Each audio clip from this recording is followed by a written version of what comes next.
La historia del cálculo. El cálculo infinitesimal tiene dos caras, diferencial e integral, y un oscuro interior donde moran los infinitos, grandes y pequeños. El cálculo es sin duda la herramienta más potente y eficaz para el estudio de la naturaleza. Los orígenes del cálculo integral se remontan al mundo griego, concretamente a los cálculos de áreas y volúmenes que Arquímedes calculó en el siglo III, aunque hubo que esperar hasta el siglo XVII, o sea, hablamos de 2000 años, para que se descubriera el cálculo. ¿Por qué hubo semejante retraso? Pues varias son las causas. Entre ellas, debemos destacar la inexistencia de un sistema de numeración adecuado, en este caso el decimal, así como el desarrollo de la álgebra simbólica y la geometría analítica que permitieron el tratamiento algebraico y no geométrico de las curvas, posibilitando enormemente los cálculos de tangentes, cuadraturas, máximos y mínimos, entre otros. Todo ocurrió esencialmente en el siglo XVII, por lo tanto, remontémonos al inicio. Desde la antigua Grecia ya existía el concepto de infinito. Para los griegos, el infinito se podía manifestar de dos formas, como lo infinitamente grande y como lo infinitamente pequeño. De este último existe un ejemplo muy conocido, llamado la paradoja de Zenón sobre Aquiles y la tortuga, donde Aquiles se enfrenta contra una tortuga en una carrera. Aquiles, al ser más rápido, le da una cierta ventaja antes de avanzar. Sin embargo, al momento que Aquiles empieza a avanzar para alcanzar a la tortuga, ese nunca la alcanza, ya que siempre se encuentra a una cierta distancia atrás de la tortuga, una distancia infinitamente pequeña. Esta paradoja fue por mucho tiempo un dolor de cabeza para los griegos, y fue Aristóteles el que le dio una solución. Aristóteles lo que hizo fue negar el infinito en acto, como se ve en la siguiente cita. No es posible que el infinito exista como ser en un acto o como una substancia y un principio. Sin embargo, es claro que la negación absoluta del infinito es una hipótesis que conduce a consecuencias imposibles.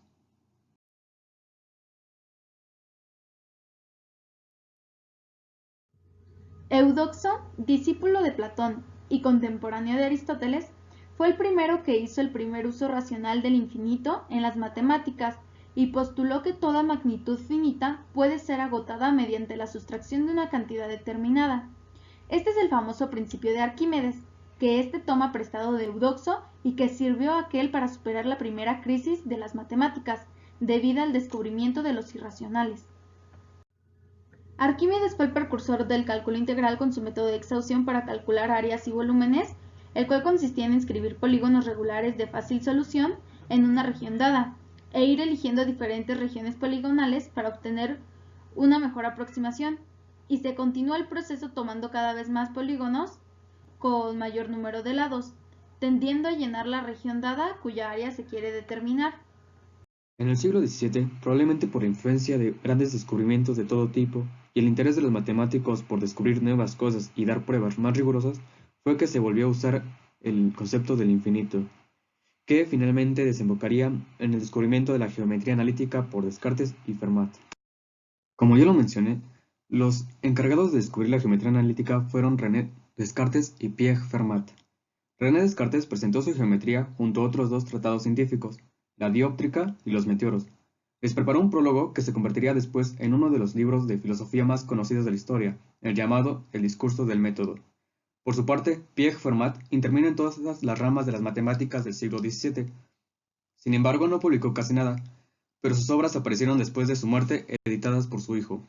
La importancia de este descubrimiento consiste en que la geometría analítica permite el tratamiento algebraico de problemas geométricos al asignar a las curvas, superficies y otros conceptos fórmulas algebraicas que las describen y permiten su manipulación analítica. Otra razón, no menos importante, es que como ya mencionamos, en el siglo XVII los matemáticos perdieron el miedo a los infinitos que los griegos les habían tenido. Kepler y Cavalieri fueron los primeros en usarlos. Empezaron a andar un camino que llevaría en medio siglo al descubrimiento del cálculo infinitesimal. El primer paso importante se debe a Cavalieri, quien considera a las áreas formadas por segmentos y a los volúmenes formados por trozos de áreas planas, redescubriendo así las bases metodológicas del método mecánico. Cavalieri fue más allá, intentando construir una teoría de indivisibles que le permitiera demostrar rigurosamente sus resultados, evitando a los infinitos, cosa que no consiguió. ya que el infinito en acto siempre acababa apareciendo en alguna parte. Las desventajas de su método, que eran la poca generalidad, debilidad lógica, excesivos razonamientos y procedimientos geométricos, fueron rápidamente superados por Torricelli, Fermat, Pascal, Wallis y Roberval. Grégoire de Saint-Vincent, discípulo de Clavius, desarrolla un método de integración geométrico que estudia las series geométricas, incluyendo diversas aplicaciones de las mismas, discutiendo la conocida paradoja de Zenón sobre Aquiles y la tortuga, que además resolvía magistralmente argumentando que Zenón no consideró en la persecución de Aquiles que el tiempo formaba una progresión geométrica de razón de un medio y por tanto tardaba un tiempo infinito en alcanzar la tortuga. Una de sus aportaciones más valiosas consistió en que encontró que el área encerrada bajo una hipérbola se expresaba mediante logaritmos. John Wallis aritmetizó los indivisibles de Cavalieri asignándoles valores numéricos, convirtiendo de esta forma el cálculo de áreas, que hasta entonces era algo meramente geométrico, en cálculos aritméticos.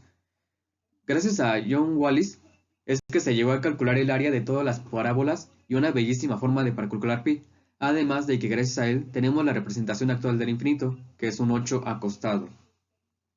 El trabajo de John Wallis influyó enormemente en Newton, quien aseguró que el desarrollo del binomio y otras ideas iniciales sobre el cálculo tuvieron los orígenes en el estudio que realizó del libro de Wallis en su época de estudiante en Cambridge. Retomando todo lo dicho hasta ahora, tenemos que Arquímedes propuso el método de exhaustión, Cavalieri el método de los indivisibles, Wallis la aritmética de los infinitos y Newton el método de las series infinitas. Los métodos infinitesimales relacionados con el cálculo de tangentes, junto al de área, constituyeron la base del cálculo. En la parte central del siglo XVII, las cantidades infinitesimales, o como alguien los llamó en el siglo XVIII, fantasmas de cantidades desaparecidas, fueron cada vez más usadas para resolver problemas de cálculos de tangentes, áreas, volúmenes, etc. Los primeros darían origen al cálculo diferencial y los segundos al integral. Como hemos mencionado, Saint-Vincent, Pascal y Wallis siguieron los pasos de Kepler y Cavalieri. Cada vez usaban más fórmulas y menos dibujos. La geometría analítica cumplía su función de puente entre la geometría y el análisis. Un ejemplo es el descubrimiento independiente por John Napier y Just Burge del logaritmo, surgido de la necesidad de ahorrar tiempo y evitar errores en los engorrosos cálculos usados por los astrónomos que tenían que realizar una ingente cantidad de multiplicaciones, divisiones y extracciones de raíces. Terminaron convirtiéndose en una curva al que se le puede calcular su área. Este incremento de nuevas curvas hizo imprescindible desarrollar nuevos métodos para calcular tangentes. Uno de ellos fue el método de adigualdades de Pierre-Fermat, que servía además para calcular máximos y mínimos. Esto, unido a sus trabajos sobre cuadraturas, le hace merecedor de un puesto de honor como precursor del cálculo. Relacionado con los problemas de tangentes, surgió a mediados del siglo XVII el llamado problema inverso de tangentes, es decir, conducir una curva a partir de las propiedades de sus tangentes. Y el primero en plantear un problema de este tipo fue Florimond de Bion, discípulo de Descartes, quien planteó el problema de encontrar la curva con su tangente constante. Leibniz fue el primero en resolverlo en la primera publicación de la historia sobre el cálculo infinitesimal. Un elemento esencial para el descubrimiento del cálculo era el reconocimiento de que el problema de las tangentes y las cuadraturas eran problemas inversos.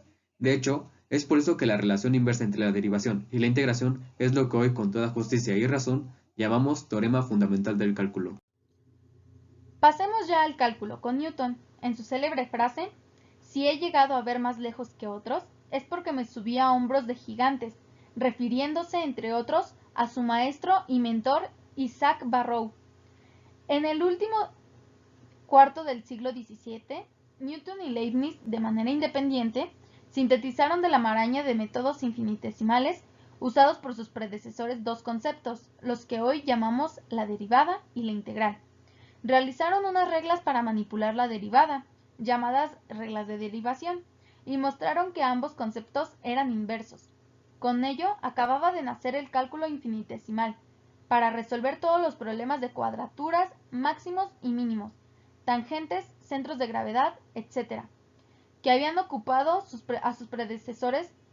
Bastaba echar a andar esos dos conceptos mediante sus correspondientes reglas de cálculo.